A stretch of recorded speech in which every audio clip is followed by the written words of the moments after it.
बिना मैदे के आज बनाएंगे एकदम करारे, खस्ता और हेल्दी बिस्किट। कम समय, कम मेहनत और जल्दी ही झटपट बनने वाले आटा के हेल्दी बिस्किट। तो खमा गणिसा, मैं इसकी भाटी, मैं मारवाड़ से हूँ। आज की मेरी रेसिपी है एकदम हेल्दी आटे के बिस्किट। इस बिस्किट की खास बात है कि ये बिना ओवन के बनेंगे। तो आइए जानते हैं कैसे बनाए जाते हैं ये बिस्किट। तो यहाँ सबसे पहले मैंने 1 कटोरी भर चीनी ली है और उसमें डाला है 1 ही कटोरी पानी। आप एक कटोरी की मदद से ये सारा मेजरमेंट याद रख सकते हैं। इसमें और कोई नाप तोल की ज़रूरत नहीं है। 1 कटोरी पानी और 1 कटोरी चीनी को मैंने अच्छे से घोल लिया है। इस घोल को रख देंगे हम एक तरफ। अब हम करेंगे सूखी सामग्री की तैयारी। तो यहाँ पर लिए मैंने एक परात में लेंगे 2 कटोरी गेहूं का आटा। अगर ग्राम में बताया जाए तो मैंने 300 ग्राम यहाँ गेहूं का आटा लिया है, वरना आप 1 कटोरी की सहायता से सारा मेजरमेंट कर लेंगे। वहीं आधा कटोरी मैंने ली है यहाँ सूजी। अब डालेंगे थोड़ा सा नमक और इलायची पाउडर। इलायची पाउडर डालने से इस बिस्किट में और स्वाद आ जाएंगे। आप चाहे तो यहाँ पे वेनिला एसेंस भी डाल सकते हैं या केवड़ा एसेंस, जो भी आपके पास अवेलेबल है वो डाल सकते हैं। मैंने यहाँ इलायची पाउडर डाला है। इसके बाद यहाँ पर 2 चम्मच भर के घी डाला है। घी आपको ज़्यादा डालना है क्योंकि मोयन डालने से ही ये बिस्किट खस्ता और कुरकुरे बनेंगे, और अगर ज़रूरत पड़ेगी तो घी और डालेंगे। अब घी को आटे और सूजी में अच्छे से मिला लेंगे। घी की मात्रा आपको इतनी रखनी है कि जब मोयन डालें और इसकी मुट्ठी बांधे तब इनकी मुट्ठी बंधनी चाहिए।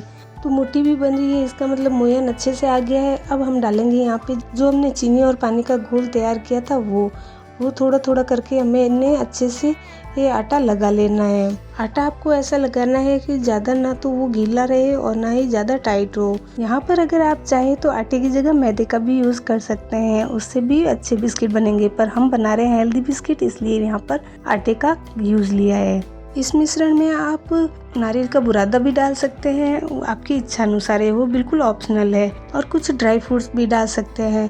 वैसे कोई भी दूसरे मैदे वाले बिस्किट बनाते हैं तो उसमें बटर, मैदा या कोई भी ऐसी प्रिजर्वेटिव चीज़ें जैसे कि बेकिंग पाउडर, बेकिंग सोडा या फ्रूट सॉल्ट या फिर कोई कलर डाला जाता है।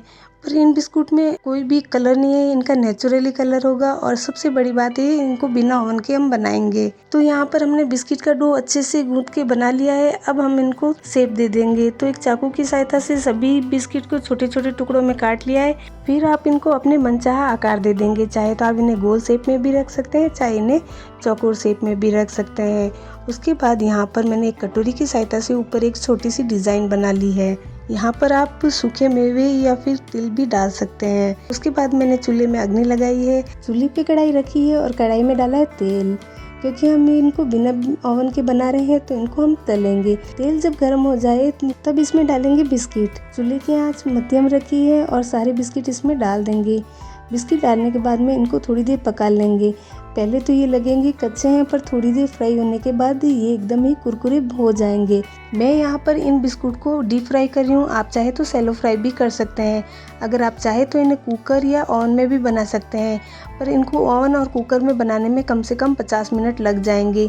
अगर आप उसमें बना रहे हैं तो 180 डिग्री सेल्सियस पर आप इनको बेक करें। तो यहाँ पर धीमी आंच पर मैंने सारे बैचेस को तल लिया है और इनको तलने में कम से कम 20 मिनट ही लगे हैं। सारे बिस्किट को तलने के बाद इनको एक परात में निकाल लेंगे और ऊपर से गार्निश करेंगे काजू और पिस्ता से। धीरे धीरे ठंडा होने के बाद ये बिस्किट और भी कुरकुरे और क्रिस्पी होते चले जाएंगे। तो हमने कम मेहनत में, कम सामान में बहुत ही अच्छे और हेल्दी बिस्किट आसानी से घर पर ही बना लिए। ये बच्चों को खूब पसंद आएगी। आप इन बिस्कुट को 2 महीने तक स्टोर भी कर सकते हैं, ये बिल्कुल भी खराब नहीं होंगे।